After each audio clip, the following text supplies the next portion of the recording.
are these guys going to perform under these circumstances with no fans in the crowd? Not only that, you're not at home. You're not playing in your home stadium. You're not even in L.A. if you're the Dodgers at this point. You're playing in Texas. You don't even have your home cardboard cutouts, Hunter, that cannot cheer for you. No. It's just going to have dogs. Cardboard cutouts of dogs everywhere. I wonder if they are going to. I would like that. What if they're going to do any of that for the bubble? Well, see, my big question was, and we'll get back to the picks in a second, but my big question was, so L.A. and California obviously is not allowing anybody in any stadium anytime soon. But Texas is. They're letting a certain percentage of fans there. Are they really? Well, yeah, I mean, if you watch the Texas Tech game and you watch anything else that's happening in Texas right now, Dallas allows a couple thousand fans even every now and then. After the first, I think it was an agreement Jerry had after like the first 2 weeks or so, they could start having fans at Jerry World. So, to me, if Texas wanted to, they could be like, well, Dodgers fans, do you want to come out here to Arlington or wherever they're playing and see if there would be fans at the games in the National League but not in the American League because they just got screwed by what state they're playing in? Right. I don't know, it'd be weird. And that's something to think about when you get to the World Series. Because it is being played in Texas. It is going to be played in Arlington at this brand spanking new stadium. Why would they not want to allow, unless the MLB just came in and said, we're shutting this shit down, no fans at all. But why would they not be like, 10,000 fans? In this, couple 60 to probably 70,000 fan stadium, but 10,000 fans, why not, I think that's something to look forward to if it happens. I don't know if it will happen, but that's just something to watch as well. If they do allow fans. That quarantines for players' families begin a week before the play. Like so they go without families for 2 weeks. So the families that have already been there because you said it had to be a week before it started. Something like that. So they must have flown down there Wednesday or Thursday when they figured out they were already in. Kevin, I cannot believe you literally just sat here and said, can you not just go 2 weeks without your family? Why? What? I don't know. It's just like some people might like their family around. It might be 3 days. You might get spanked in I know. I'm just saying. It's not going to be that long. Some people might like their family there. Well, that's true. I see, but like. It's either that or a cardboard cutout. Which one you want? At some point, make a sacrifice. Oh well, the rest of us are. You can't go see your grandmas or people in hospitals and. You're right, but we're making sure we quarantine the families of baseball. Who you got in the Yankees-Cleveland series? Because to me, it's a coin flip. I'm pulling for Cleveland. I would much rather. I will never want to see the Yankees win, so I of course would pull for the Indians. The only time I pull for the Yankees not to lose is against the Red Sox, and I pull for the whole field to implode. It's not happened yet, so it did in San Francisco one time in the World Series. No, when it shook. The whole stadium about fell in. That's pretty bad. I was way before you were born. Way. Only 8 years. Way. Ain't that 8? Way. Way. Doesn't matter. Playoff wise, it just says. To me, I just see all the higher seeds possibly moving on. All right. It says the World Series will be held in Rangers Park, and the bubbles are such that no team will play at home after the first round. So they are playing at home in the first round. And they only play at home. You don't go back home and away, I think. Huh? No. None of that shit makes any sense. You said DLS. That's the second round.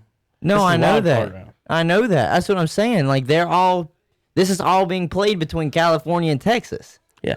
No. In the best of 3 wild card round at the start of the playoffs. Which is the first round. Right. The higher seed will host all games at its home ballpark. So these are going to be played at home right now. Right. Those series will quickly trim the playoff field from 8 teams who will move to the neutral sites. So Cincinnati's coming to Atlanta. Okay, whatever. St. Louis welcomes the Padres. You guys are higher? Oh, it should be. I don't know. Might be wrong. I hate to break it to you. but you are in fact not. You will be traveling to San Diego. In that little bullshit park of theirs. Into San Diego. They did win more games than us. I guess they get to. Mm-hmm. Even though they got to play more games than us, it's bullcrap. Like 2, 3. 2. I'm about to say. About 5 behind them. Y'all got an easy path to the championship, Hunter. Y'all ain't got to play shit. We got the Padres and the Dodgers, and you get the Marlins and Reds and Cubs. Whoop-de-doo. You know who's the most successful out of them franchises in the last 50, 40 years? Well, since I've been alive. The Marlins? Yeah. Because they have a World Series? They got 2. They got 2, Hunter. Maybe 3. I'm reading something. They might even have to. Do they have 3? I know what you're saying, but this is, you want to know what's so crazy? So, percentages wise. Well, anyways, that was what we picked for them to win the first round of the American League. We can just go ahead and go over to the first round of the National Leagues. But, so I'm going to read you off the percentages that they're giving the Dodgers by round. So in the wild card round, they're giving them a 75.4% chance of beating the Brewers. In the NLDS, they're giving them a 75.6% chance if it's the Cardinals, 63.3% chance if it's the Padres. Now get this bullshit. They're basically saying the Padres is going to be their biggest competition. 88.5% if they play the Marlins. 82.7% if it's the Reds. 77% if it's the Cubs, and a 73% chance of winning if it's against the Braves. Are you the hottest scoring team in baseball, and you're giving them you're basically telling me that the Dodgers would probably have a 73% chance of beating them? Like there's no, like essentially there is no chance that the Braves win that series. Okay? What? The hardest game they played could be in the NLDS. Huh? The Padres got the second best record in the National League. And that's why it's like that. It's so dumb. It's so dumb. And then in the World Series, the lowest percentage that they have is 69.3, and that would be versus the Twins. The second lowest would be against the Rays. So everybody else, they're favored. Well, they're still favored against everybody else, 69%. So 2 out of 3 makes a big difference. Like you still game 1. Oh yes. Well, if the Brewers, you knock Kershaw out in game 1. And nobody should be scared of Kershaw in game 1. No. Nothing would make me happier either if the Dodgers did get put out in the wild card round. You know why? Because you know how many writers would have to just eat that piece of paper they were writing on, talking about how the Dodgers were going to win the World Series? Yeah, Padres got the third best You record love seeing it. in baseball. They have third in baseball altogether. So they're ready to. The Braves, listen to this. Odds by round. So they give us only a 60.8% versus the Reds. That's it? In the first round? And for some reason, the first round for the Dodgers is a whopping 75%? Okay. That's, first of all, just disrespectful. Second of all, the NLDS, they giving us a 70% chance to beat the Marlins, who we hung 29 on, let's not forget. The Reds are a better pitching team than you guys. That's not hard, Kevin. We just outscore everybody. And then they give us y'all have scored 110 more runs than the Reds. That is 2 runs more a game, Hunter. They won't beat us. Y'all scored 2 more runs. They won't beat us. That's what I'm saying. The Reds. Like, how can you only say we have a 60.8% chance of winning when we just outscore everybody? They give up and score 4 runs a game. You guys score 5.8 runs a game and give up 4.8. So they're 4-4. You guys are basically 6-5. If that gives you any, we'll still outscore them. We'll outscore them. It doesn't matter. But then they give us a 56% chance against the Cubs, and then this is where I go crazy. The NLCS. If we face the Brewers, that's our highest percentage, 64%. They give us 58 against the Cardinals, 39 against the Padres, and 26 against the Dodgers. Mm-hmm. They just don't believe. Mm-mm. They just don't believe. And you want to know what's crazy to me is I just don't understand why. Because you don't have your ace, Hunter. Yeah, I know that's what's going to hurt us the most is we don't have Soroka. How many teams have ever just out-hit everybody in the playoffs? That's going to be this year. I hate to tell you. That's just the case. if the dominoes, he's got a great attitude. if the about it. dominoes fall correctly, what did you just say? We have a easy walk to the NLCS, do we not? So all we have to do is possibly just catch Kershaw on a bad day where we put 15 bombs on him, and we're Gucci. God, look, y'all. As bad as your pitch was, Hunter, you had the best pitching in your division. That's not hard. Seriously, The only pitcher, you had better pitch. the only other pitcher in that division that's actually worth a shit. There's two of them, and that is Crazy Eye. That is for Washington. What's his name? God, not Strasburg. He didn't pitch this year. Scherzer, and then DeGrom for the Mets. That's about it.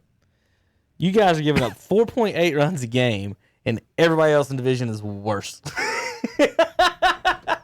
This ain't the year for pitching, man. This just ain't the year. Jeez, good lord. This is not the year for pitchers. This is the year for bats, and more bats. So the Eastern Division teams got 5 teams in. The West got the minimum of 4. And so and the Central got 7 teams into the playoffs, Hunter. Looking at the minimums in the West and the 4, Dodgers and Padres, that means they beat up on everybody else pretty much there. That's just kind of like, how bad do those top teams beat up on those lower teams for them to only get 2, and then the Central get 4, and everybody's just sitting there at 500 basically. All right, Dodgers, Brewers. The Dodgers. As much as I'd love to say the Brewers, I'll just keep it with. I won't pick with a heart. I'll pick with my head. And I'll take the Dodgers and win this series. Hey, yeah, Dodgers. Yeah, Dodgers. The other one, who is the Cubs and Marlins? Cubs and Marlins. Do the Marlins have a chance, Hunter? They have a chance. I'll let you call that one. I think they do have. Marlins a chance? I think the Marlins do have a chance. I think they really do. I just think there is a lot of unsung star power for Chicago. Obviously, Chris Bryant. They got Rizzo. They got Yu Darvish, who's having a fantastic year. Might win the Cy Young for the National League for the Cubs. So I'm going to go with the Cubs. And I know it's just sounding like it. It's one of those things where it's hard to not just say the higher seeds are going to win. But I think the Cubs do win this series. Somebody's going to upset somebody in a 5-game series. Well, this might be it. I left the game for last because you know which one it is. We're going to win a series. I don't know about that, but we're going to win a series. Cardinals will beat the Padres, folks. Write it down, ladies and gentlemen, boys and girls. You're upset. I just don't, Hunter. It's in San Diego. I don't care. I'm not. But listen, all games. Of all the teams, all the organizations, we are by far the most experienced in all of them. Like, you're the Dodgers, one of the two that have been there recently. Dodgers been there like every year. I'm talking about the last 15 years in general. Like, we just don't miss the playoffs. And I'm not saying we're going to win the championship or anything, but round 1, best of 3 series, we got Yadier Molina and you don't. He's going to steal one of those. Can the bat / pitching steal the other one? Yadier wins 1 game in every playoff series, and I think that no matter who they were going to be matched up against, Hunter, I was going to pick them in the first round in a 3-game series. Okay, well, that's good to know. I'm just going to let you know. That's good to know. Whoever they're playing in a 3-game series, I'm taking. That's good to know. I'm taking the Padres. And it's nothing against the Cardinals. This is just one of those weird times where, seriously, I don't see anybody that's going to beat someone in 3 games. We just got to beat them twice. Yeah, that's it. That's what I'm saying. It's 3 games. If you just win twice. You don't even have the pitching matchup. No. For that game They don't have any of them listed. So you're kind of just like, eh. No, a lot of these do. Oh, they do? Well, yeah. The American League does because they start tomorrow. You got Bauer first game. Bauer and Fried. And would I have guessed anybody else? No, because like you said, it's 2 games. You got to have your aces out there like from the get-go. This is no time to just play around and say, well, we could afford to lose game 1 as long as we win game 2 or 3. No. You got to come out there swinging. And you got to absolutely win game 1. Set the tone. But if you ace loses 1, you ain't got a chance. For us. That's what I'd say. I always like use my number 2 starter in game 1. Ace and 2. We could pull a Giants. And then say... We can just pull a Giants in the World Series and pull Mad Bum. He started the game prior and just put him in the in the bullpen for the next game to come in for relief. Start Fried every game for 3 innings. I mean, he doesn't have a ton of quality starts, so why not? You know, just Is that go a terrible idea? have him in there for like 4 innings. All right, that's fine. The problem is outside of Fried, we're getting ready to rely on a lot of young guys that we just called up. Ian Anderson, rookie. Wright, rookie. So we're just gonna be relying on the young guns to step up in crunch time. Mm-hmm. Now, as long as the Reds just pitch Bauer in game 1 and that's it, they don't. If we were to go 3, and they weren't just gonna be tricky and say come back out here and pitch for game 3, I think we'd have a really good shot because we'll just out hit them. I think that can work in the first series. The next series, I don't know. I think we can outscore anybody. I believe. Don't you see what you think? I think the hitting is going to do better in these quiet environments without pitching, because usually when you're in the, you're standing at the plate. There's people cheering. There's noise. There's something. You're like, all these millions of people are watching me. Do I strike out? Do I swing at this? Mm-hmm. And then if you're in that box and there ain't no fans in there, and you're just ready to hit a butt. I mean, ready to just let that radio go off in there. I'm just saying that it may be easier to concentrate in a quieter stadium that way. So I'm interested to see if that in these ballparks, isn't Rangers Park and Minute Maid both like home run parks? Like Minute Maid. Yeah. I don't know about the new Rangers used Park. to be. I don't know about it this year. They're tearing that old one down. They've said we've had enough of you. So I'm looking at the Padres pitching, Hunter. Mm-hmm. Davies, Lamet, Paddock, Richards, Stamen. Not seeing Lamet's got 12 Ks per 9 innings, and he's got, listen to their quality starts, Hunter.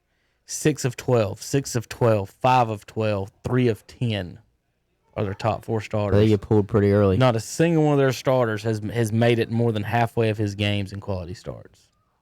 And quality starts is like 5 to 6 innings. 5 or 6 innings. I'm not exactly sure. Yeah. So their pitchers have been coming out like early. So how about Davies? He's got the most innings pitched. He's given up 9 bombs in 12 games. Paddock is third. He's given up 14 bombs in 12 games. Lamet, 12 Ks in 12 Ks per 9 innings, and he's only given up 5 bombs in 12 games. But again, he's only had 6 quality starts. Not exactly sure how to quantify a whip and all that right now, but 7 wins for Davies. Lamet's 3-1. Paddock 4-5. I'm not seeing anything overpowering pitching wise. So, well, their strength is not their pitching. Clevenger's on the team. Yeah, I know that. But we all know that the Padres, that's not what they've been known for this year, is their pitching. They've been known because they just hit bombs. They're big bats. It's the same thing Atlanta's known for this year, is we're big bats. We got this. We'll see.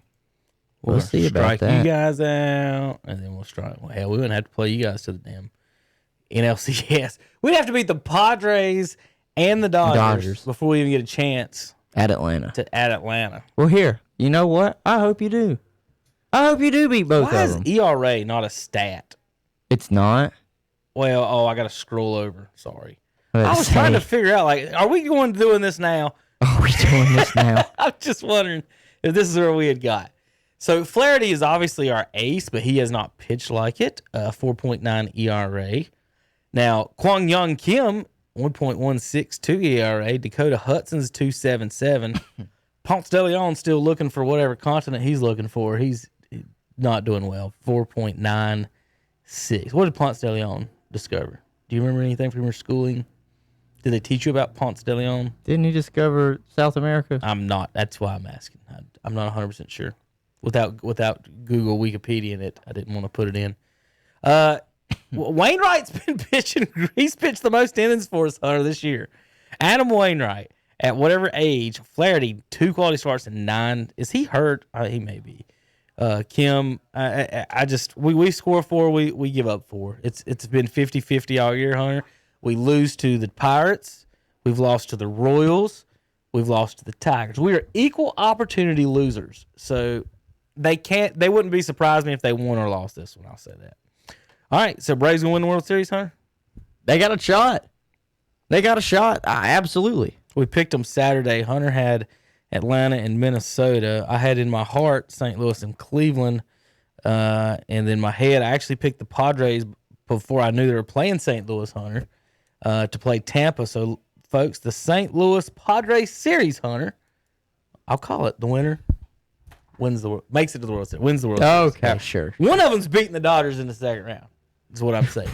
Get ready for it. We'll see about that. I don't know about that. Get ready for it. I mean, this is bold predictions. That was a very bold prediction. My predictions, I hate to tell you, ladies and gentlemen, there was nothing too hot, no hot take here. It was, I just feel like as of right now, all the higher seeds win. For this first, just got to get best 2 out of 3 higher seeds. Hunter's going chalk. All right, Hunter, anything else on the baseball thoughts or before we get the games Tuesday and Wednesday? I mean, they start tomorrow. Only thing I got to say is Mike Trout fans can suck it. They can suck it. Because like you said earlier, you made a good point. They tried their damn hardest this year to get him in. And guess what? They didn't have one extra playoff team. They had 3. Yeah, 3. Yeah, it's bad. Not just is it bad for Mike Trout fans that think he's the end-all, be-all, and all the ESPN writers that at the beginning of the year said the Los Angeles Angels will picked him to win. One person picked him to win, if I'm not mistaken, out of the writers. A lot of them, over 50%, had them making the playoffs in general. And now it's just a big old suck it. Here's what's so bad about it. All you had to do is go 500. Hell, the Astros made it 29 and 31. The Astros got in under 500 and got the 6th seed because they finished second in their division. So you didn't even have to win. They didn't even have to have a winning record. They just had to be the best terrible team. And they say you got to win to make the playoffs. And no. And they couldn't do it. Playoffs. I've enjoyed the tweets and the comments about what are the Angels. They fired their GM today. Yeah, I know why. Well, okay, yeah, that made great sense. Again, we've pointed this out. What is the next GM going to do? What if the next GM comes in, actually has a brain on him, and says this deal is actually outrageously bad, and trades Mike Trout to some dumb suitor that wants him? Could you imagine? Yeah. Could you imagine that outrage? Oh, how could you have done that? And then what if? Just think about it. Play the hypotheticals with me. You got a GM that comes in that has a brain. He moves off of Mike Trout the same way the Washington Nationals moved off and did not re-sign Bryce Harper because they didn't want to give him all that money. And then what did the Nationals do the next year? They won the World Series. What if the Angels went on to win the World Series? Chris, and I really don't care. I hate to tell you. That just means the Angels as a whole organization are just bad. You know what he wasn't? The best defensive player. Nope. Because if he could play better defense, he'd win a Gold Glove and maybe stop some of those runs from scoring as they round the bases. I want you to think about that. Chris, as I read your statement, Mike Trout was the Angels' best offensive player this year by far. That's so cute. That's so cute. You won probably not even 18 games? He's the GOAT, guys. He's the GOAT. The greatest loser of all time. I can tell you this right now. If anybody was to come up to me and try and tell me Mike Trout was the best player this year in baseball, I'd look at them and say, you are the biggest idiot I could ever see, because what I've watched Freddie Freeman do on a number 2 seed in the playoffs. There's no way. What can Mike Trout hold up to what Freddie Freeman has done this year? Nothing. What was Trout's pay supposed to be? His what? His pay? Yeah. Hell, I don't even remember. Isn't it 40? 40 million? Well, yeah, it's what, 400 million for 10 years? So, in 2019, 426 million. So, about 41 million. We'll see what Sports Track says. So, basically, and we've talked about this before, what is your definition of value? So, if your definition of value is just fantasy stats, then pay Mike Trout $40 million. But if your value is actually winning games, he doesn't win ball games. The Atlanta Braves, Trout's salary this year. This year is where he ended up being. Okay, you ready? Mm-hmm. It was going to be a $37,000. I mean, 37,000. 37 million. Oh, yeah. What a nice break he took, you know? Mike Trout's salary alone, Hunter, would be the 15th highest in Major League Baseball total payroll of teams. That means, guys, only 14 Major League Baseball teams' entire roster are paying cost more than Mike Trout. So what did you get? And how many of them are winners? Right. I'm pretty sure the Dodgers. So what did you get? Is one of the only ones that has a high payroll, at least in the top 10, and is a winner. The only team in the top 10 that did not make the playoffs, there's two of them. Angels is one of them, Hunter. The other is the Phillies. And the Phillies, all that's being eat up. Think about that. Think about that right now. The Angels is getting eaten up because of Mike Trout's contract.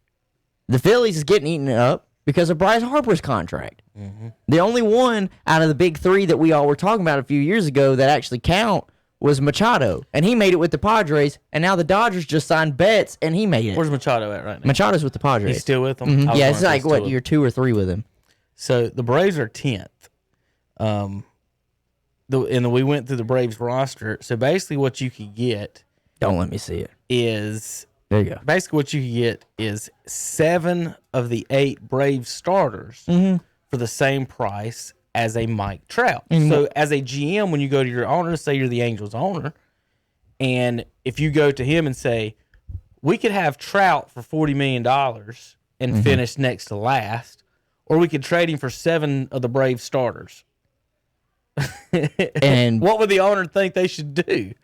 You know, like that's what we mean by value. People see the value in Pujols and be like, he's paid too much, he's taking up space. But if I say the same thing about Trout, you're like, no, he's worth it. He's worth every penny. But again, he's paid more than every team. Only 14 teams. He's getting paid more than the Twins. They're in the playoffs. He's getting paid more than the Athletics. They're in the playoffs. He's definitely getting paid more than the Marlins. The Rays and the Athletics are the 1 Rays and 2. Are 26. They're 1 and 2 in the American League. Yes. The Indians are 18th. The Blue Jays are 19th. So there's 5 teams in the American League playoffs whose entire roster costs less than Mike Trout alone. Trout by himself. Like that. Not to mention the Marlins, I think, are dead last in payroll, and they made the playoffs. Orioles are last, then the Pirates, then the Marlins. Okay, so they're second to last. So the Marlins' payroll this year was $14 million. They're in. The Diamondback. I mean, how about Tampa? And they have opportunity to be able to beat Chicago. Tampa's got the best record in baseball. Don't they? We're second. Is Dodgers and Tampa or Tampa? Yeah, it's the Dodgers have the best record. But Tampa, Hunter, $23 million. 26th in the lead in payroll. That should be the general manager of the year, shouldn't it? If you're 26th in payroll, have the second best record in baseball. It's just crazy. All right, count the playoff teams below Mike Trout's payroll. You ready, Hunter? Mm-hmm. Minnesota. 1. Oakland. 2. Cleveland. 3. Toronto. 4. Milwaukee. 5. Tampa. 6. Miami. 7. So 7 teams.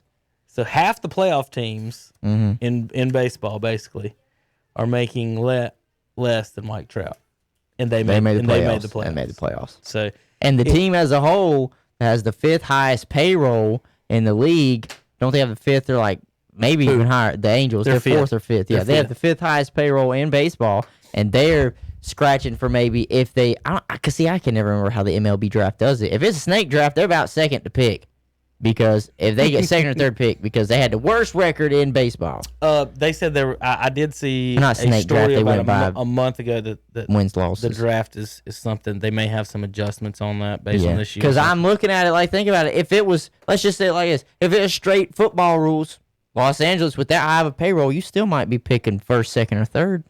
Yeah. So the Angels, Phillies, bad losers. They should be fired. The Mets people should be fired, and that's about it. So. All right, Hunter, there's your baseball. Listen, the Angels the Phillies, all these guys that are giving all this money out here. Very rarely can you pull off what the Yankees have been able to pull off 26 times, where you just buy these World Series. So I just try and build, okay? Just imagine building the team and not just. I mean, come on.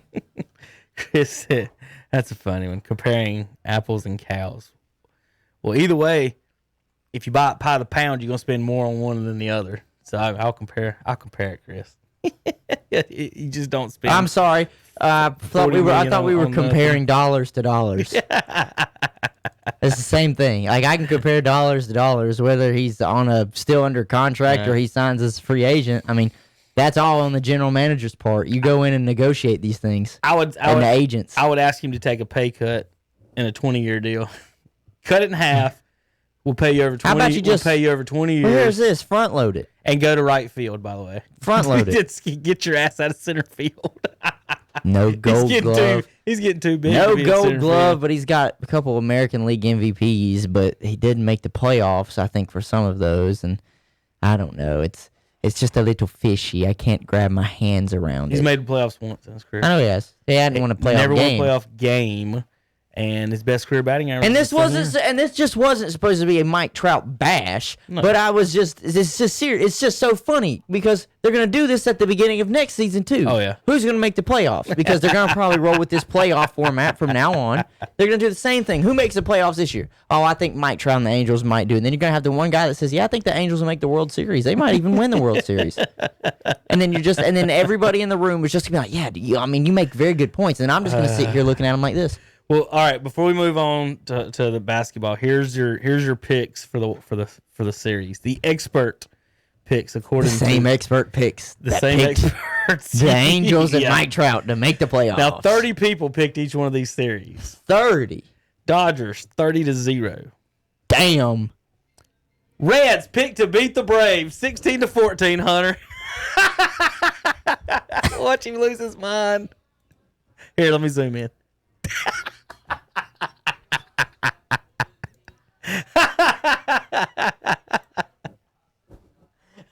16 ESPN experts picked the Reds to beat the Braves in round one.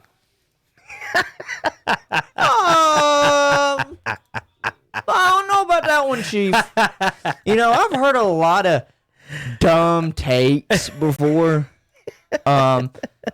But I would understand if that was flipped 16-14 Braves.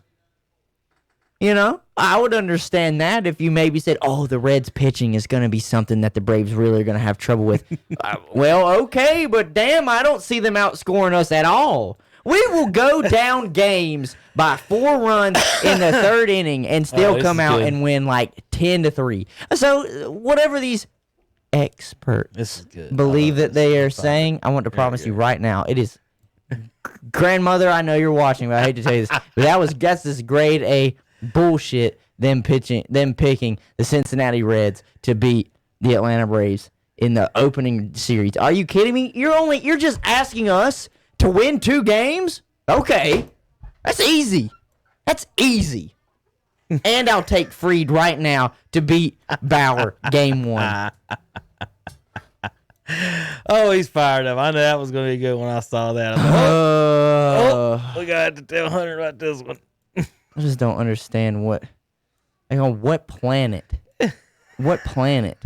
do they just think, the team that scored the most runs last month in the whole Major League Baseball and led the league in home runs is going to lose the first round of the playoffs. Something just doesn't buy into me on that. Okay, it just doesn't compute. It doesn't make sense. Help me make it make sense because it doesn't. It's so dumb. All right, Marlins picked to lose 20-10. Cubs over Marlins. Damn. Oh, okay. So they gave the Cubs. Oh, out of these 30 people, Padres in a 4-5 series against Yadier Molina have been picked 27-3. There you go, Kevin. There's your laugh. That's funny. I love it.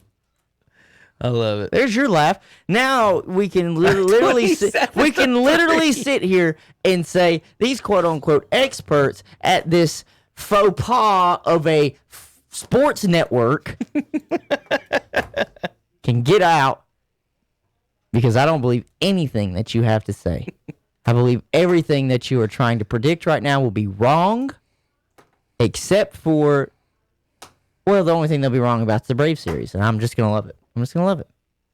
It's going to make me so happy. Make me so happy. I cannot wait. They picked the 7th seed. I need you to screen capture that. I need you to send it. Like a couple of them picked the 7th seed. No, they just picked them. They just picked them to beat the 2 seed. I want you to screen cap that, and when we're done, I want to tweet at ESPN and say, all y'all are fired. The 16 people that chose this, y'all all fired. You're fired. Go ahead. Y'all all fired. Go ahead, Hunter. You're fired. The people that picked that Atlanta Reds game, cut this down. We're putting it on Twitter. If the Braves beat the Reds in this series, you're fired. 16-14. You're fired. The 16 people that chose this, the Reds beat them. You're fired. Oh, idiots. God. Here we go. One person, Hunter. That's it. Only one. Picked the Blue Jays to upset the Tampa Bay Rays. A's 19-11, and the White Sox Twins 21-9. And I can't believe this. Saved my life. New York ESPN picked the Indians 20-10 to beat the Yankees. Must be a lot of Red Sox fans voting in this up there at the Worldwide Network, Hunter, for them not to pick the Yankees to win something. Wow. You would have never knew that the N in ESPN stands for the New York Yankees, would you? Off of some picks like that. What? Oh, okay. Here's your division picks. NLDS, Dodgers 25, Padres 3. NLDS 2, Reds 11, Braves 9, Cubs 8, Marlins 1. Well, okay. Fine. Whatever. So essentially what they're telling me is that the Reds are going to make the NLCS off of what that just said right there. Yeah, kind of. Wow. Ballsy. They've got Dodgers 24 votes for the NLCS, Reds 2, Braves 1, Padres 3. So that's their pick. It's Dodgers, Padres, Reds, Braves. So they got the Dodgers, which doesn't surprise me. That's to win. That's to go to the World Series. Right. It's not surprising. So you had one faithful Brave picker, and I didn't have any Cardinals pickers. Losers everywhere. Here's your picks for World Series: Dodgers 16s, Rays 6, Twins 2, Padres, A's, Indians, White Sox, and Yankees. Not a single Brave in sight. One person had you there, but they didn't have you winning it, Hunter. I'm telling you, man, these people at ESPN, what good are you right now with these dumb picks? Listen, I told you you're not going to win until you switch cities again. Not going to happen. You better move to Myrtle Beach if you want to. Not going to happen. Want a title. Not going to happen. We got too much talent. Not going to happen. Myrtle Beach Braves. Not going to happen.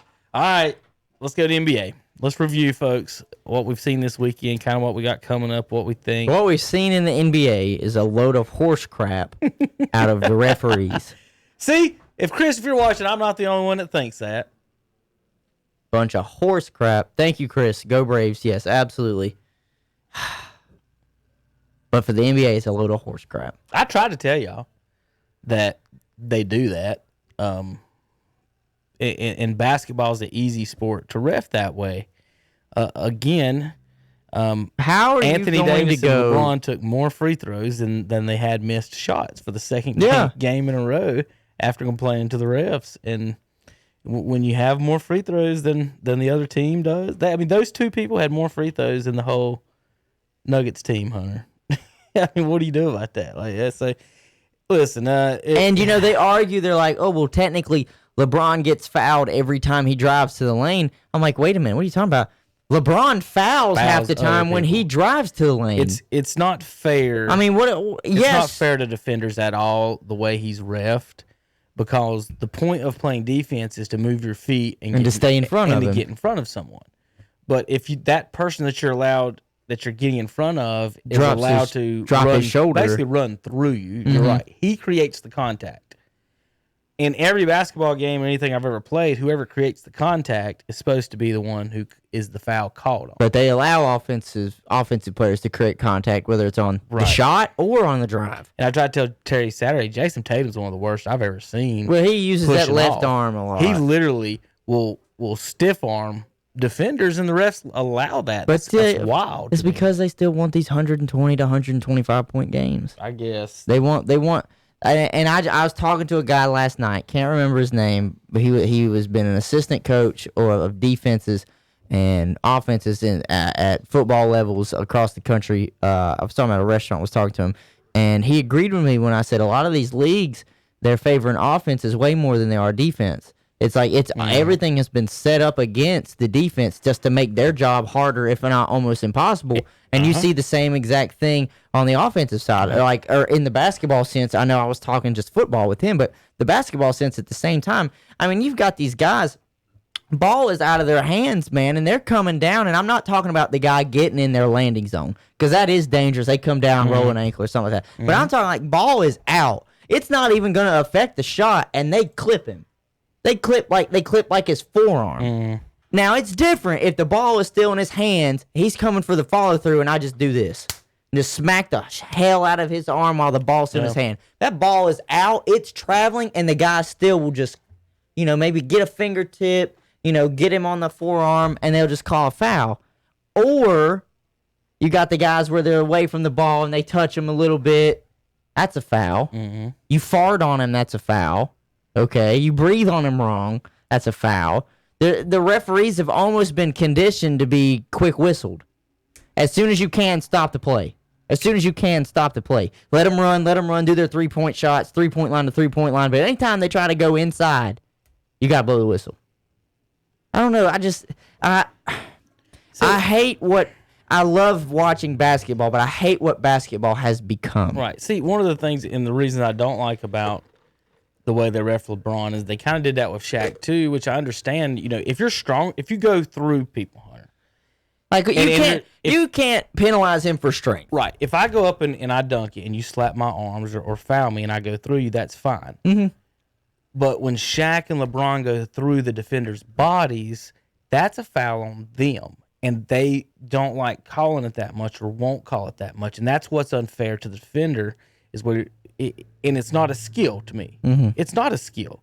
Running over someone is not a skill. It's you're running into them and making the refs make a call. And they complained about, the Clippers, remember, complained about Jokic trying to make the refs make a call. And that's what LeBron does when he runs over someone.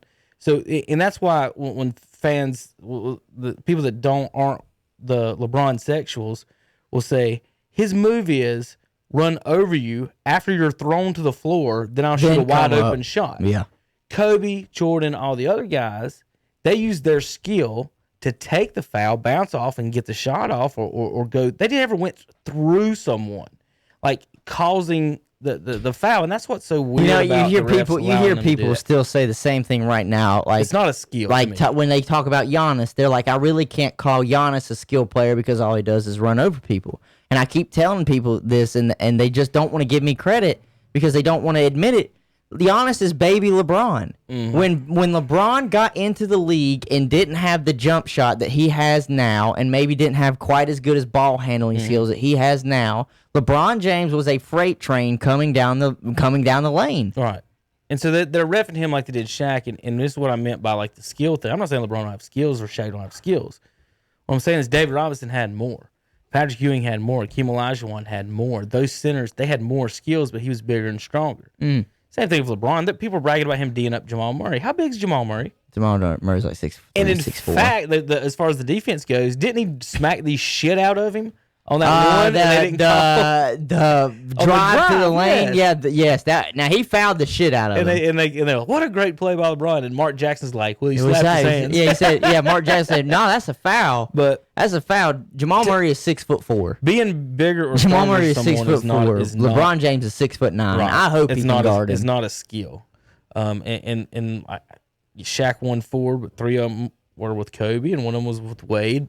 At all points in time, those were probably the top 2 shooting guards in the NBA. That was still a young Wade. While But he did it. while he was playing with them, was that those are the top shooting guards in the NBA. So it's not like he just went there and did it by himself. I would take a Duncan. I want someone more skilled than all that. But so as far as the Nuggets go, Hunter, good and bad things. It's good when you come back from 3-1.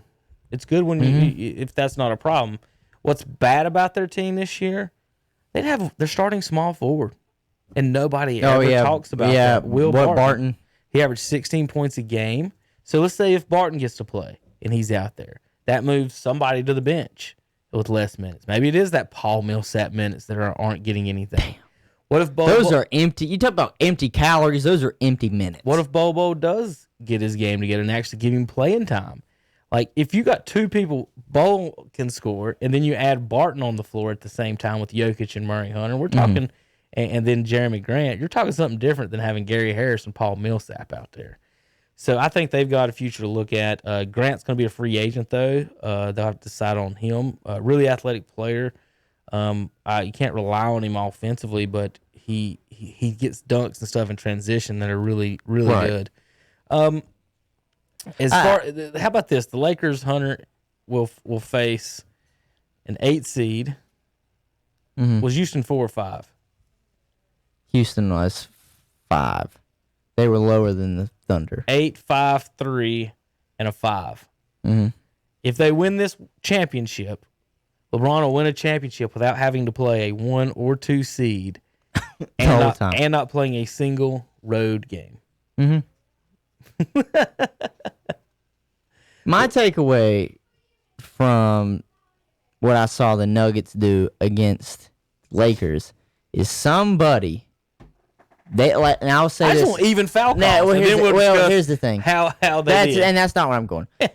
Chris Nelson makes a good point. I thank you, Chris, obviously, for watching us and commenting us with us as well. But he made a good point. They could be dangerous the next few years if they have a good core because offensively they can be a threat. Michael Porter Jr., people forget, is just a rookie. He's going to get better. He's just going to get better. Once he gets acclimated to the pro game and the coach starts to believe in him a little bit more, he'll stay good. Jamal Murray is still a baby in the league. He'll be good. Gary Harris, they keep him. Imagine if they get a fully healthy Gary Harris coming into these playoffs. He played decent late. He was disappearing. But he was on and off as well. Morris, the biggest problem, obviously, that was glaring was the power forward spot needed to be addressed. If Paul Millsap is your starting power forward at this time of the year, there's a problem. Will Barton going forward will be great. So if they can keep the core together, it's fine. But somebody has got to look at Jokic and say, Jokic, listen, Joker, whatever you want to call him, Nikola, I don't give a damn. Just look at him and call him by a name and say, look, you are fundamentally gifted. You are a big Mr. Fundamental right now. But if you don't get in the gym and learn to lift some damn weights so them boys can quit pushing you around underneath the basket so you can get some rebounds, because here's the problem that I have with Jokic, and it's not that he is fundamentally sound. I love watching fundamental big men. I used to always enjoy watching Tim Duncan in his later years just because even when he could hardly move, he could still score 15 to 20 points if he wanted to. But Jokic cannot jump higher than maybe 3 to 4 inches off the ground. So when he would try and just one arm body block Anthony Davis so he could get the other hand up there, he wasn't even jumping up to grab the ball because he knows he can't out jump any of these other power forwards and centers. Like, he's good, but this is where, to me, you have to find another big that might be able to stretch the floor like Paul Millsap does. They have it in Bol, but they won't use it. So until I will give credit to you here, Kevin. This is where the whole time I was like, you need size down there and a little bit of athleticism. Paul Millsap is not athletic at this time in his career. He was at one point, but not this time in his career. Jokic is not athletic. He is just fundamentally sound. They got their asses handed to them on the boards. I remember the tweet I sent out. I think it was after game 3 or 4. I said the Nuggets have officially given up on rebounding. Nobody is underneath the basket when it comes to getting rebounds on the defensive side of the ball or the offensive side of the ball. Because they know they just can't bang with the sizes of Dwight, JaVale, LeBron when he's down there, even though he's 6'9", we still know he's an athletic freak. Anthony Davis when he's down there getting the boards. So if the Nuggets could get another guy that can help secure second chance opportunities for them underneath the basket and a defensive rebounder, I believe seriously they could be dangerous just going forward. They seriously do. They seriously could be going forward. Like, just they would be a really dangerous team out west because think about it. Clippers seem to be having some internal problems. That's pretty major that they'll have to just deal with going forward. The Lakers are old. I don't think people realize after this, a lot of these guys are on this team one-year deals. They're old. So next year you might have a completely different LeBron James built Lakers team. I'm not putting this on the front office. LeBron James builds these teams. Let's not question that. Golden State will be back, hopefully. But to me, Denver's has a window, a title window. They always say, well, what's their window? How long can they do it? They got a window. And right now, while their young guys are still good, athletic, and they can still play at a high level, their window is still wide open. But it's going to start to shrink and shrink just after every year. So, Jokic is only 25. Murray's a baby. 24. And Michael Porter Jr. Ball's 22. And MPJ is MPJ only played 1 year of college, so he might be like 19. Here's the thing you got to worry about as far as out west is if the Lakers do win it, will we have a plethora of stars trying to jump ship and play for the Lakers again next year? Because the Lakers are back. And will this be the beginning of a... Michael Porter's 22. I mean, they're babies. Will LeBron get back-to-back because of that? And will he ever get a three-peat? So questions about that. That'll be something to watch going forward. But like that was my takeaway, from the Lakers Denver series. Obviously now the Lakers are in the finals, but if Denver has all of the talent that the Lakers don't want to see going forward if they stay old. If we're in the finals right now and it's Lakers versus the Brooklyn Nets with Kevin Durant and Kyrie Irving, how are you feeling about that as opposed to Miami? I don't think this is as bad of a matchup as people think. I think Miami can win it. I think Miami can. I'm not going to bet the house on it. But I don't think what I've seen is I don't believe that the Lakers are as good as that they've played and are playing. I don't think they're the best team. They're just not a team to me. They're LeBron and AD and everybody else has to show up. They have that to Nugget show series up. will end up. We're going to be watching a 30 for 30 one day from it in about 10 years, talking about whichever ref that was fixed those series and the way they did the Lakers. Well, they definitely the way the Lakers did the Kings and the Lakers did the Trailblazers. I mean, I don't know about in the early 2000s. I don't know about if they fixed the last game of this series, but the second to last game of that series, where they called the league office the day before. The first one was too. I mentioned that one, and that next to last one were awful. So it was just it was just questionable. awful. It was bad. You just can't. The and calls look, were awful. I'm glad really that a lot of major media markets kind of saw that and kind of called it out. They said, you don't think it's weird that the league just got a call from the Lakers complaining about LeBron, and then the next game he literally went to the line like 14 times. You think that was just a coincidence? 14. You think that was just a coincidence? Like, come on now, or at least had 14 shots. Went there probably 7 times, but he missed 11 shots and got 14 free throws on 11 missed shots. He made more than what he would have made if he hit those. If he hit all 14. We know he's a bad free throw shooter. But I'll say this. So that was my thoughts on the Lakers Nuggets game. My thoughts on the Miami Boston game was, as of right now, what really, you want to know what it was? Seriously, that I don't think anybody's really going to give me much credit, but it was the youth thing still for the Boston Celtics. I think it is their youth, Jimmy and all them boys in Miami. A lot of them had played for a certain. They are veterans. Jay Crowder is a veteran. Andre Iguodala is a veteran. Bam even has been in the league at least 4 years now. Jason Tatum's been here for like a second. Does Boston trade Kemba? I don't know if they trade Kemba. If I was them, I would not trade Kemba. I would just ride into next season because to me, he makes them harder regular season to guard, but in the postseason, I just don't like their offense with him. Hunter. To me, he doesn't work. My takeaway is this: Boston got him this year, but going forward, Terry, if you listen to this, and I'll probably tell you Saturday, you can be happy because I think Boston in the next year or two will be making a finals appearance. If they keep it's the same thing with if Denver could keep their core together. Got to beat the Durantula first. Ooh, Kyrie sabotage this team too. As long as he's healthy, he's winning the whatever conference. But I don't know if he is. Listen, and don't get me wrong, I love watching Kevin Durant too, but Jason Tatum, Jaylen Brown, they can both get you 25, if not 30 a night.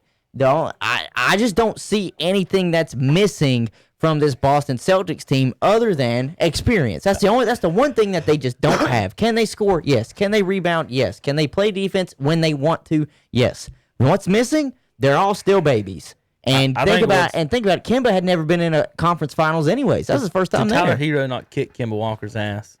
Tyler Hero is played off very the bench, well. He got more points, one more rebound, and one assist than Kemba did off the bench.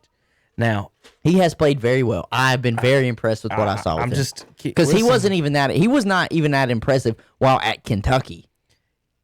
I wouldn't want Kemba leading the team in scoring, but I would want him dribbling the damn basketball up. And it is amazing to me that they let Tatum and Brown do that instead of Kemba Walker. What's the point of trading for Kemba Walker if you don't want him to handle the basketball? That's the best thing he does. Like, we can get 20 other point guards to stand in the corner and shoot threes. Right. And then Kemba can't. Isn't a great defender. And Tyler Hero showed it. He took it straight at his ass. But Tyler Hero's bigger than Kemba. All of them took They're it all Kemba. bigger than Kemba. All they have to do is if you get Kemba off of like a pick and roll where he has to guard the ball handler and he gets picked, obviously he's not going to be able to recover because he won't be big enough to do a chase down block. But then also what I think is going to be the problem as well is say that it is the pick and roll and the ball handler gives it off to the big man. Well, what? And the big man's at the top of the key like they do a lot of times now with the Nuggets or whatnot. What's going to prevent Dragic or Hero or Butler, anybody that's being guarded by Kemba, from just posting him up? You've got like a 4 or 5 inch height difference on the guy. So, going into this series, and I don't know about what Chris just said. Here's the thing that about the Miami thing. So the matchup with the Lakers. Yes. Starts Wednesday. We're reminded Wednesday, 9:00. I think Butler, Crowder, and Iguodala can keep LeBron in check scoring wise if the refs let them play real basketball. If they let them play defense. If they let LeBron just run over people and commit offensive fouls left and right, of course it's going to have some trouble. The key in this is going to be Anthony Davis. Can he get over 30 a game? And he's going to have to if they want to win. They really ain't got anybody that can guard him. I mean, Bam's going to give him some hell. Jay's going to give him some hell. But they don't got any 7-foot defenders in here that's just going to come in there and block shots or anything. Do they even have a 7-footer? Is Miles Leonard 7 foot? I think he is. I mean, I don't even know if Kelly Olynyk. So what are they going to do there? So I think guarding LeBron will be easier than guarding the. But the thing about LeBron's game, he's going to pass it anyway. So what you're going to need to do is if they can keep Anthony Davis under 35, Hunter, and then keep the other guys from going. All I have to say is this: who's got the more consistent 3-point shooting? Well, it's definitely Miami. It's not even close. Okay, who's got the better coach? It's Miami. Who coached LeBron for the 4 or 5 years he was in Miami? Does Ty Lue got a championship? Ty Lue's not with Where's he at? He was the Clippers. Oh, he's with the Clippers. I don't even know who else is helping. It's Vogel and who? Vogel and Kidd. Jason Kidd was the one that everybody was like, oh, he's kind of undermining Vogel. I mean, if Spoelstra don't have D. Wade and the triplets, does he win anything? So, I mean, I don't know if I'm going to put him as a good coach. Spoelstra is 6th in finals appearances. I mean, and think about it. The guy sits right above him is 3rd in finals appearances. And Pat Riley, he's going to be right there. And the only reason why I bring up Eric Spoelstra is because someone made a very good point online. They were thinking, I can't remember who it was.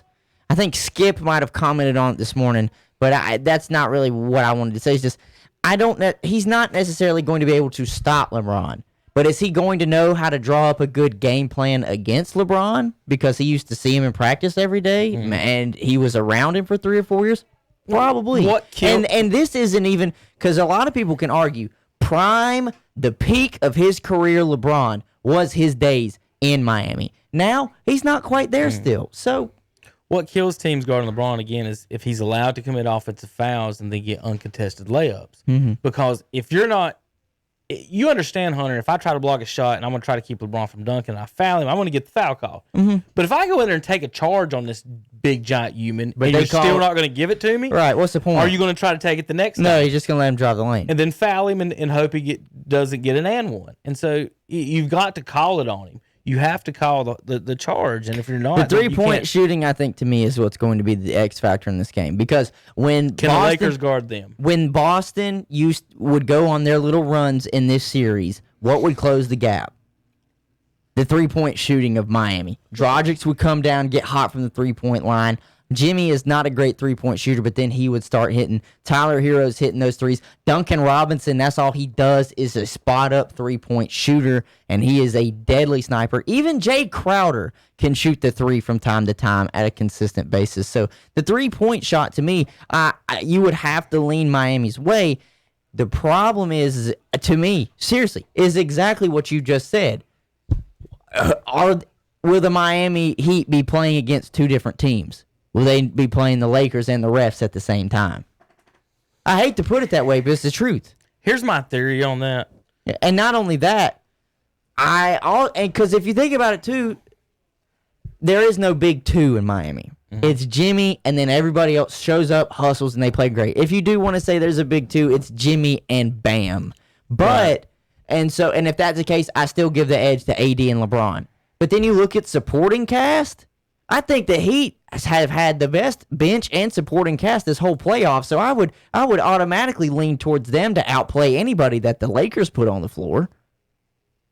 But then, who's going to get in foul trouble? Who's going to be fouled out? 2 of the games Denver lost, Jokic had 5 fouls in those games. And I'm pretty sure he had 4 going into the end of the third, right. So he didn't even play much. He's in foul trouble, a lot of that. The fouls things, I don't think the NBA cares who wins it as opposed who's in it. You understand what I mean? Mm-hmm. So LeBron's record's what in the finals? 3-6.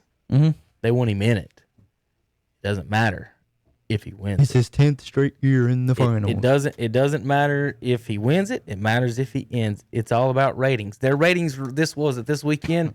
I think Tucker Carlson's Friday night got higher ratings than the NBA Game 7 here. like it's not even close. Like how bad they're doing compared to last year in their ratings. So I think what they're doing, that's what they do. I think they've always done that. They didn't want Sacramento or the Jailblazers. They did not want the Jailblazers in the finals when they came back on them. They didn't want Sacramento either.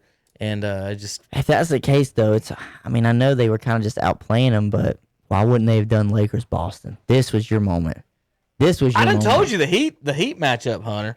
This is interesting. Now it is interesting. So I think someone said there are more storylines technically in this than there would have been for Boston, because all Boston would have been was Lakers Celtics as it used to be. Now it's Jimmy Butler's first appearance in an NBA Finals. This is Spoelstra's first time being there without Bosh, Wade, LeBron. This is LeBron versus the Heat that he was there and won 2 championships with. So there are a lot. You missed one. Pat Riley against the Lakers. This is the Pat Riley series. This is does Pat Riley win or lose no matter what? Right. Because he's like, eh. I mean, this is. How about this one? Another angle you missed. Who? Trivia question. When Finals MVP playing defense against LeBron? Iggy. What team is he on? I know, but he's on the Miami Heat. It's funny why he got that, though, because even LeBron still averaged like 25 to 26 points and Steph had better numbers in the Finals than he did regular season. And he didn't get it. This is the same voters who vote on Chris. This is the same voters who vote on Mike Trout. Yeah. Vote on Iguodala getting MVP for playing defense on LeBron, as opposed to Steph, who had better numbers than he did in the regular season in that Finals. But yeah, Hunter, think about it. You've got Iguodala guarding LeBron again. Man, yeah, when he's off the bench, yeah. You've got Jimmy Butler out there doing his thing. You've got the Pat Riley situation. I think that's the one storyline I really like the most is Jimmy Butler just jumped around because teams just couldn't fit the play style that he was looking for and the attitude that he brought. And now he gets here and everybody has bought in and they're winning. I think the most hilarious thing about it is that the LeBron sexuals, which team does he belong to? Which team does he retire with? Which team honors him? I say none of them. Would Miami? Think about it. LeBron has won 2 championships in the world. We talked about this. He won 2 championships in Miami. Then he left them. He left Cleveland twice, won a championship, left them twice. The Lakers have 16 other championships without him. If he wins 1, does that even blip on the radar? I don't know. Compared to Kobe's 5? 5 for Kobe. So do they put a statue of him up? Miami, folks, here's what's so awesome about Miami. LeBron won 2 championships there. Number 23 is retired in Miami. Michael Jordan's number was so good, the Heat retired 23. That's why he's wearing 6 in Miami. So LeBron's not going to have his number retired anywhere, no statue anywhere. Lose the final 6, maybe 7 times, Hunter. And so it's interesting. Can I'll be we happy say if this? Miami takes them 7 and the Lakers still win, blah, blah, bull crap, whatever, but still. I would say this. It better not be no stupid 4-1. I would say this. But I don't think it will. If Miami beats the Lakers this year in the finals, I know it's a long shot. A lot of people really aren't giving them much of a chance. But if they do it, LeBron James to me will forever be out of the GOAT conversation. Because you did say it's meaningless unless he he wins. wins. Yeah, his 10th can't believe he finals said appearance. Well, it should be meaningless unless he wins. But I can't believe he said that. Because he usually likes stats. 99% of the people in the world would agree with that. Right. But remember, he claimed himself the greatest because he won a championship for the Cleveland Cavaliers. Mm-hmm. I mean, that's his standard. I won 1, baby. I'm the Listen, GOAT. I would take him out of the GOAT conversation, and if he loses to Miami, and it's because first of all, we're at the what was it, 7 losses in the finals? It would be 7 losses in the finals. Not only that, but your team is heavily favored in this series. Heavily favored. This would not be as bad as his loss to the Mavericks because that was prime LeBron and Dwayne Wade and all those fools. But if you lose this, you went out in this offseason. You shipped every young Laker that you had out of town. I'm not saying your front office did it because we all know you did it. You brought in and built this team how you wanted it, just like you do everywhere you go, especially when you went back to Cleveland. You just built, you wanted a guy, they went out and got him for you. And if you were to lose this series against Miami, who out of every team we've said that could possibly have won it, they always said, what do they have? They have a 2. They have a big 2. Not a big 3, but they have a big 2. This team does not have a big 2. They're led by a guy who really is better on the defensive side of the ball than the offensive side of the ball, and Jimmy Butler. He don't lead the team in scoring every game. No, he's not. Usually about I was second. going to say he's not Maybe even leading sometimes scorer. third. No, Dragic is their leading scorer. Yeah. So it's like, All right, Hunter, I want you to do it would just be tough for play me a to quick continue to even consider him anywhere close to what Michael is. Let's play a quick And game. everybody will say, Hunter, you just keep going 6-0. I'm like, well, what else do I need? He would have been, think about it. You guys forget he went to play baseball in his prime. So LeBron in year 17 or whatever it is, It took him 17 years. He's won half as many championships. He lost in the Olympics, which is the greatest just debacle in United States sports history. if he wins this, I have to give him credit. 3 championships at different places. I have to give him credit. That's nice, yeah. I can't take that away from him. Absolutely. But he lost the gold medal to Argentina. Whatever. I don't hold that too much as an esteem as you do because to me, I don't even watch I don't even watch the Olympics hardly. It's just there. It would be like the Hunter. It would be like the Hornets beating the Lakers. Well, I have seen the Hornets lose to a Chinese league team. I'm just saying, like, is it that it equivalent? would be like them just saying, An NBA team losing have to the Hornets play the Lakers here. They lost to Argentina to Manu Ginobili and Fabricio Oberto with Tim Duncan on the roster. All right, Hunter, I want you to name the top 10 in no particular order. I just want this group. I want the top 10 players overall, healthy or not healthy, in the NBA. In today's NBA. I want the 10 best NBA players. Healthy or not? Okay. Right. Well, so whatever. They're just there. Okay. Well, with I'll give you Kevin Durant. I'll put Kevin Durant, LeBron, like no particular order. Just the first ones that come to my mind. Names. Kevin Durant, LeBron James, James Harden, Giannis, Kawhi. What am I at right now? 6? That's 5. 5. Is Anthony Davis top 10? Yeah. Anthony Davis would be on there. Steph Curry. What was that, 7? Mm-hmm. Now I gotta just pick and choose for my other 3 because they are good players. And I might be forgetting somebody. I'm not gonna put Russell Westbrook on that list. If you want to, you can write him down, but I wouldn't. Luka, Damian and Luka can go on there. Okay. So all I'm missing is one more. Mm-hmm. And I know why you're doing this. Or at least I have an idea why you're doing this. Because there's going to be a lot of names that are not on this list that are in this finals. I don't know. You got 9. So here's your... Let me give you the points per game. No, that's the playoffs points per game. You don't want that. So I didn't hear any Charlotte Hornets on that list. Huh? Yeah, definitely not. It's no Hornets on that list. Sorry. Definitely not. Here's your list of top scorers if this helps you any. Bradley Beal, Trae Young, Russell Westbrook, Devin Booker, Zach LaVine, Donovan Mitchell, Brandon Ingram, Jason Tatum, Siakam, Wiggins. And there's your list of the next. Jimmy Butler's at 28th. Mm-hmm. So see, maybe out of that, what you put, maybe Devin Booker. is Westbrook, Bradley Beal, Devin Booker. Maybe Bradley Beal. Better put Westbrook on there. Yeah, fine. He can be 10th, whatever.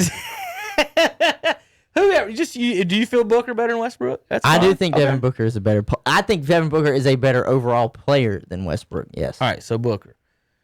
So if LeBron wins his championship, he'll have beaten Harden and Lillard, and none of the rest of the top 10.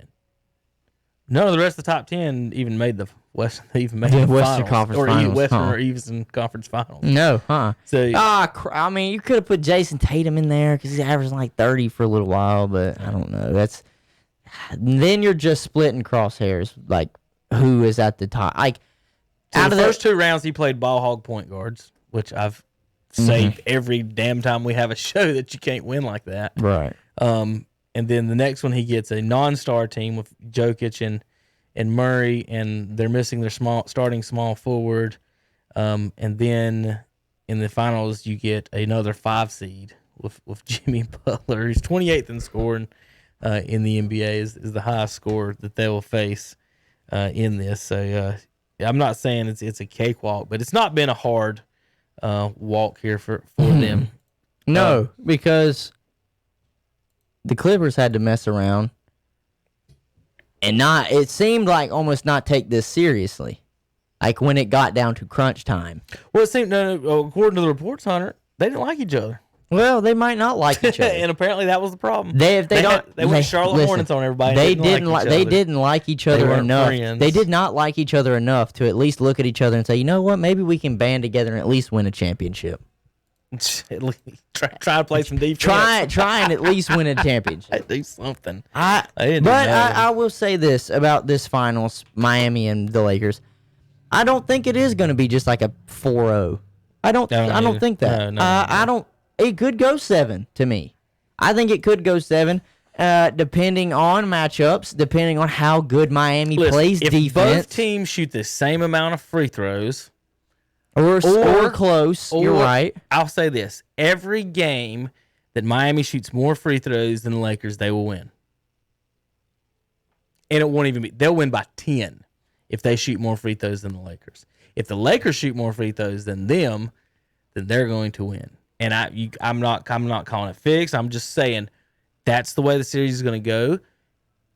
AD is going to get 35. can they keep LeBron off the free throw line? Which who cares if he shoots free throws? But it's the fouling up. Jokic getting 5 fouls. LeBron can shoot all the free throws he wants. Jokic getting 5 fouls. That's what hurts. You got to come off the floor.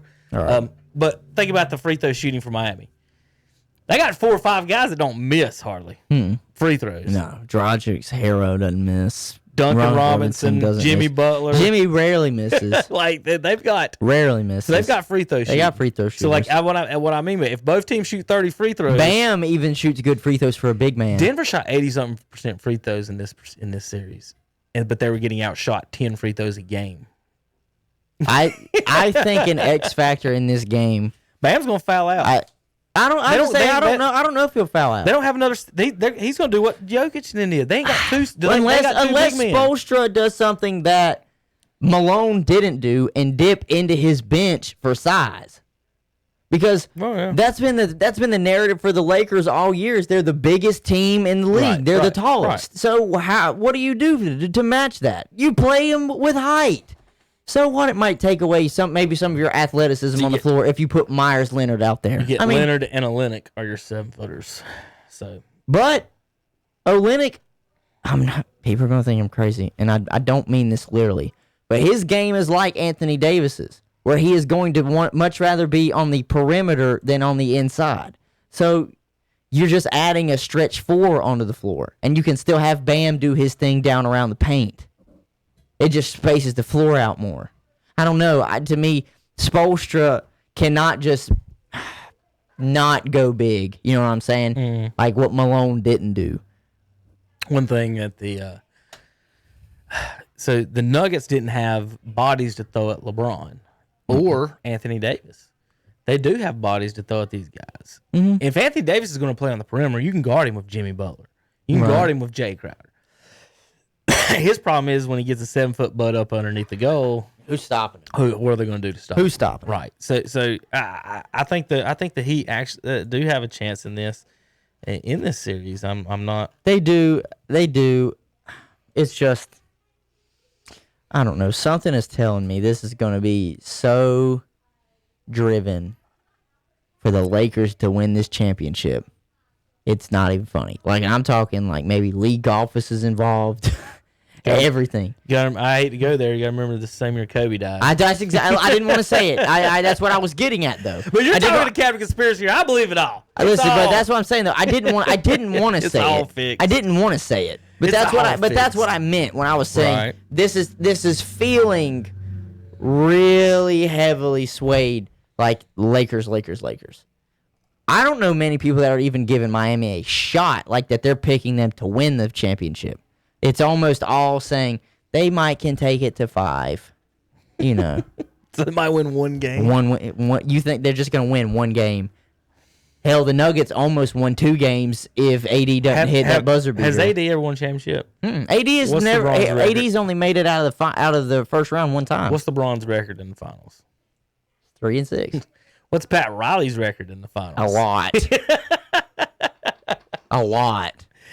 Oh, let me think. I'd have to think about it. It's a lot to a little. Let's just say that. It's a lot to a little. As a member of the organization. So they lost to Dirk. They lost to Dallas, but after that, was he a part of them when they won it the first time with Shaq and... Wasn't he the coach? Well, I think maybe. Or was Spoelstra still the coach? No, Spoelstra was not even a coach at that time. Yeah. So Pat's got like why are they that much favored? Is it the Mike Trout syndrome? Oh, because it's the Lakers. Because the star. Because it's LA, the Lakers, star. and LeBron. I don't know. Let's see. He's got the rings. There's no question about it. Executive, he's a 2-time champion. As a head coach, he's a 5-time. He did win the 2006 as the head coach. The 2 times he was an executive was with LeBron. He's won 7. Pat Riley's won 7 championships. LeBron's got 3. Zen Master's got 13, but nobody's counting. And 2 of LeBron's. No, wait, he's got 11. My bad. 2 of LeBron's 3 are with Pat Riley. Who was the maddest when LeBron left the Heat? Probably Pat. Pat Riley. He was livid. So Is Butler afraid to guard LeBron? No. Is Jay Crowder? You just asked me, is Bam Jimmy Butler afraid to guard somebody? No. Jimmy Butler is not afraid of anybody. They got a shot. There is an absolute shot. I feel better about them than I do Boston. I think Boston's youth could have caused them to crumble. I think Milwaukee could have gave them trouble because of their size. But Boston, I wouldn't have trusted them to do anything. I don't trust Kemba. But at that point, I might have had to. I mean, they got Iguodala. They got the MVP. Listen.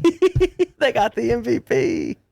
Terry tried to sit over here the other day and say that. Oh, God, where was I going with this? Oh, yeah, he was trying to say Hero just had one game. I think Hero's going to be an X factor. No, he averaged more than Kemba. I know. He outplayed Kemba the whole series. I know, but he's saying he has one game and people think he's so good. I'm like, Terry. He's a rookie. Terry. He's a rookie. That's why we're so impressed by what he's doing right now. And not just that. I do believe he plays an X factor role here. Because what did I just say? I think it's going to come down to role players versus role players. And he's coming off the bench. He might be the best player coming off the bench for either team. Yeah, I was thinking about that. If he continues what he's doing. The top two guys got to get 50 to 60 every game. And then you go from the role players. That game 6 of the 98 finals, Jordan had 45. By himself. Pippen had 8. So they got to 53. Thanks, Pip, for pitching. Thanks, Pip.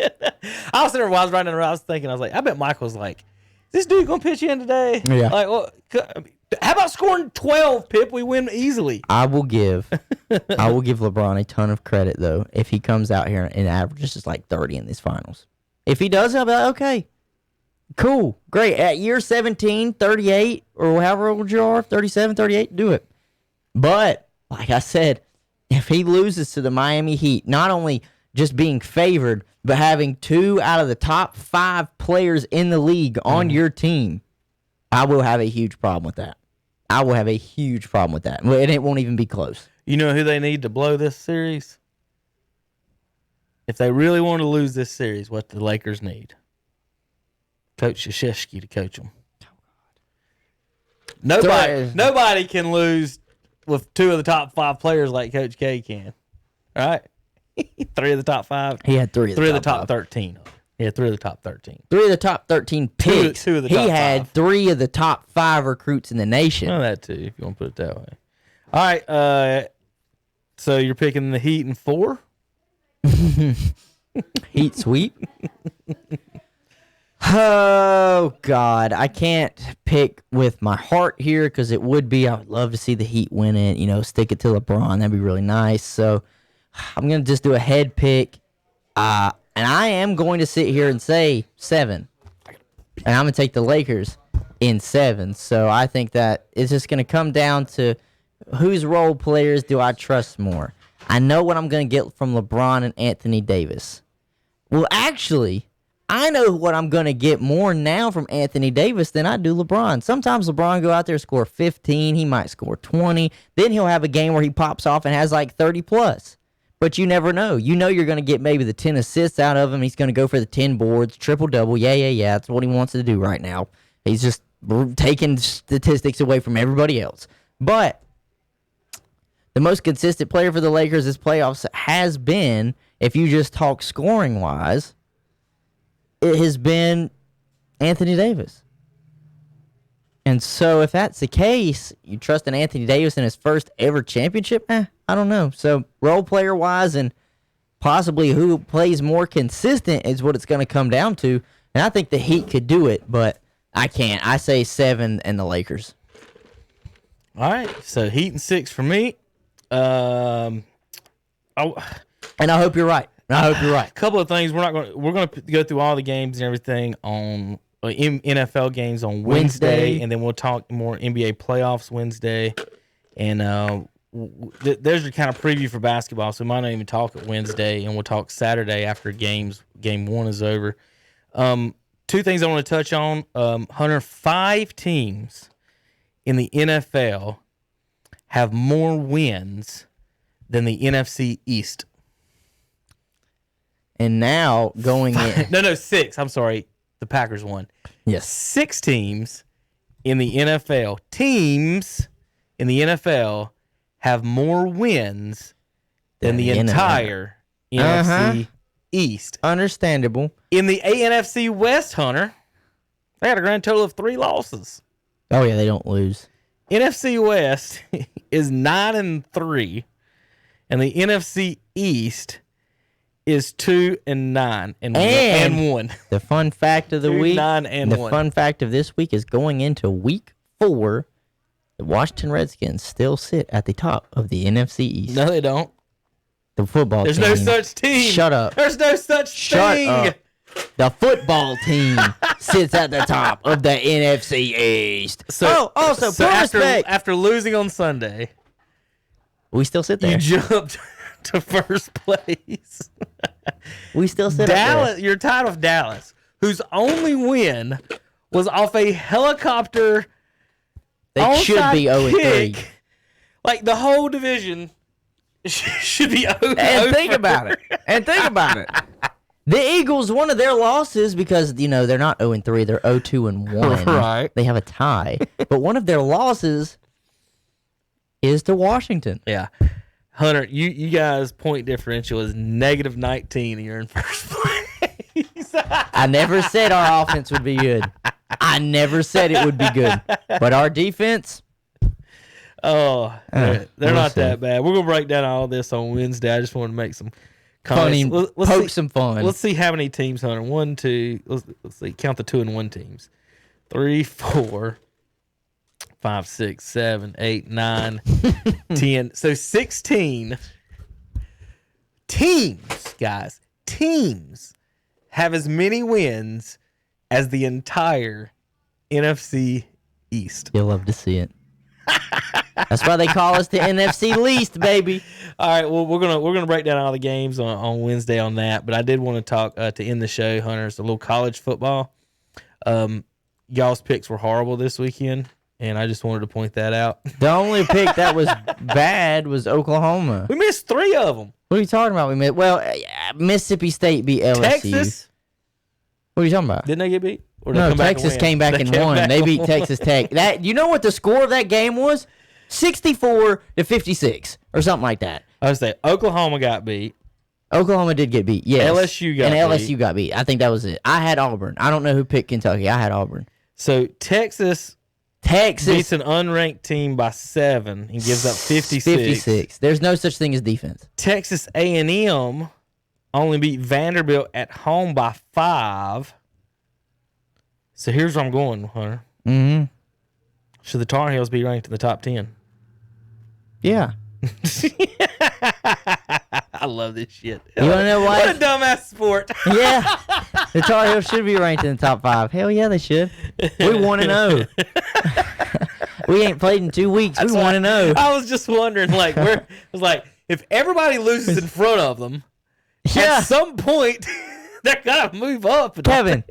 Yeah. What were they last week? Weren't they like we 12th were or something? 11th or 12th. I think we stayed the same this week. Okay. Because we didn't play. But still, the teams that lost ahead of you should drop, right? Actually, do they come out with the rankings today or They come tomorrow? on Sunday nights. Sunday nights. That's what I thought. Yeah, true. It's 2-0. Is that right? 2-0. Yeah. Miami's 3-0. Is that right? Hell yeah, it is. Well, Miami jumped y'all. What? They jumped y'all by a lot. Miami's 8th. Look at this. The U is finally back to being relevant. Think about that. It took them a COVID season to finally get back to being relevant. But how about the names on your team? All it takes, if NC State was 3-0 right now, would they be 8th? I don't know. No. But I want you to think right about it. now, Like, I want you to think about it, though. society. Like, North Carolina's 1-0, but, like, we had no reason to be in the you top have no 10. reason to be there right now. No, we don't. I mean that 100%. But If y'all go 7 or 8-0, fine. But so that's why, to me, because of the Big Ten and the Pac-12 messed around and not playing Wait a this minute. year, to me, anybody's can be who up did here. Carolina beat this year? Who's y'all's win against? Who did we play week 1? Was it Charlotte or y'all? That one got canceled. That got canceled because they didn't have any lines. Was it Old Dominion? No, God Almighty, who did we Was it play? Virginia? No. It had I'm gonna have to Syracuse. click on It was it. Syracuse. Okay. We beat Syracuse. So Carolina beat Syracuse, yes, and you're ranked 11th. yes. Mississippi State, Beat LSU. and they're ranked 14th. Worth it. They're 16th in the AP poll. We've just How does this make? we've both only played one game, Kevin. Fuck. We've both only And they played beat one game. LSU and you beat Syracuse. Hey, the committee favors Syracuse. What? Listen, I want to meet these committees because they're such experts on high school football players that none of us know anything, apparently. Because they can look at the Tar Heels freshmen and say, my God, that's the 11th best team in the league. They ain't played a down, ain't tackled nobody. Their quarterback's playing linebacker. 11th best team in the league, guys. And Mississippi State beats LSU. Yeah, And they're ranked below them. that's how she goes. I mean, think about that, though. 2 ACC teams are in the top 10, and it's not even North Carolina. 3. Yeah, okay. Well, 3, technically, yeah, Carolina's because Notre 11. Dame's there. Oh, Notre Dame's there too? So, yeah 4. 4? 4 in the top 12. Oh, yeah, 4 in the top 12. I was talking about the top 10. I was like, 4? Yeah, 4 in the top 12. It's about to be 4 in the top 10. I'd have to look and see who everybody plays this coming week. Seriously. I just want someone to explain to me how Mississippi State is ranked below North Carolina right now. And they beat. Under any circumstances. And they beat the reigning national champions, LSU. What do you mean? Tar Heels beat Syracuse. Put them up there. That's all that matters, man.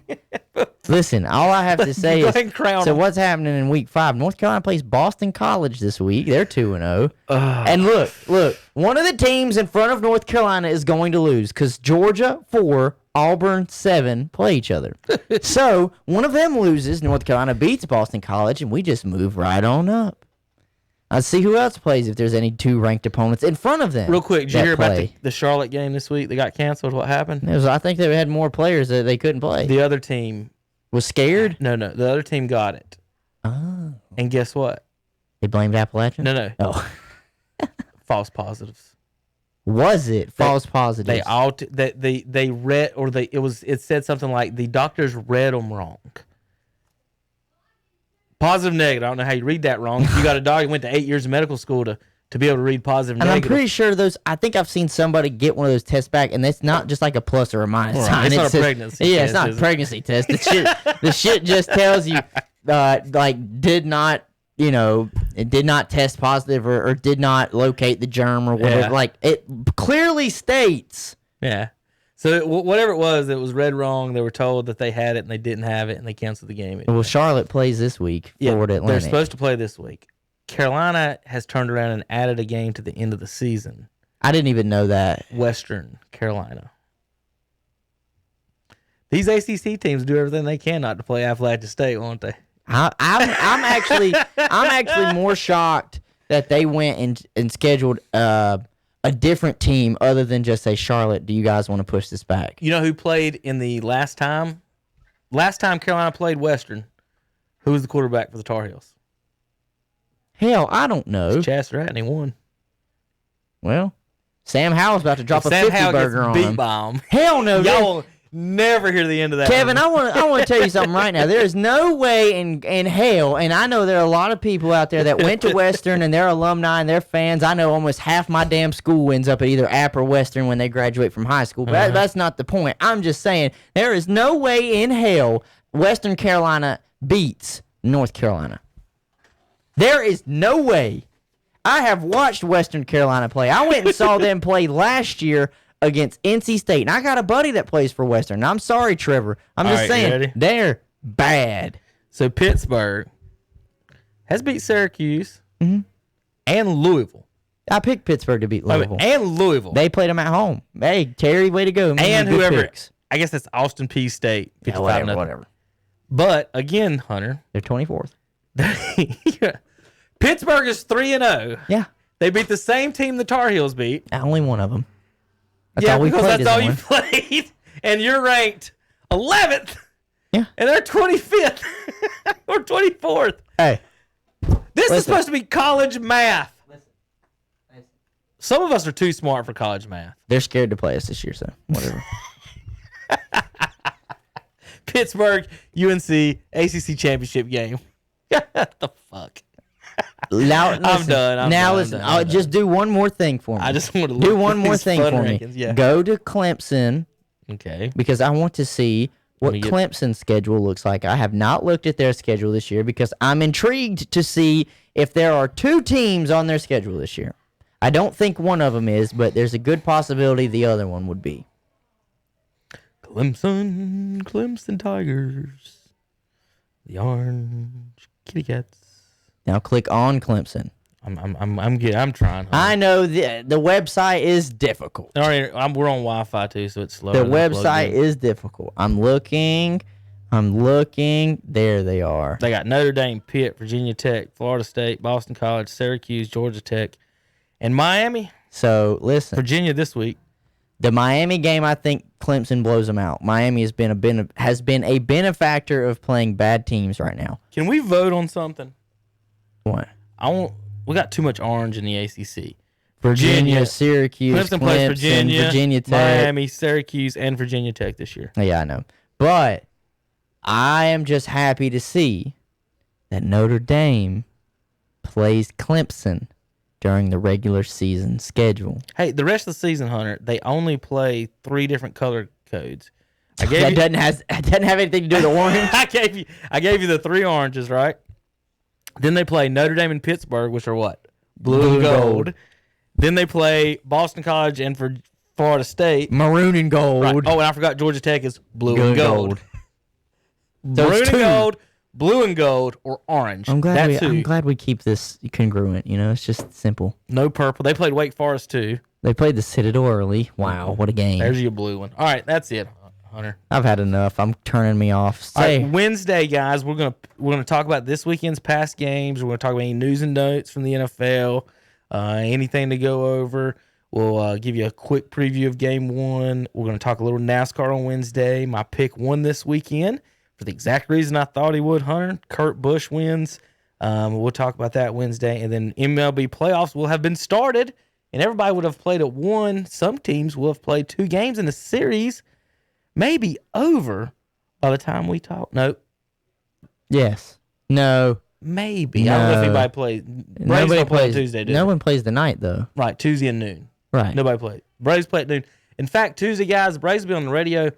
We'll probably plug the TV in and give you some play-by-play of the last 3 innings and see if Hunter rips his shirt off when they get beat. Whatever. Hey, ESPN experts, Hunter, have overwhelmingly picked the Braves to lose. Ladies and gentlemen, boys and girls, thank you, children of all ages. Thank you for listening to KDC Broadcasting Shock Joxx, Hunter Yancey, Kevin Hastings. We'll see you Mondays and Wednesdays, live at 2, Saturdays 8 a.m., Spotify, Apple Podcasts, and more, KDCBroadcasting.com. Chosen breed, you don't see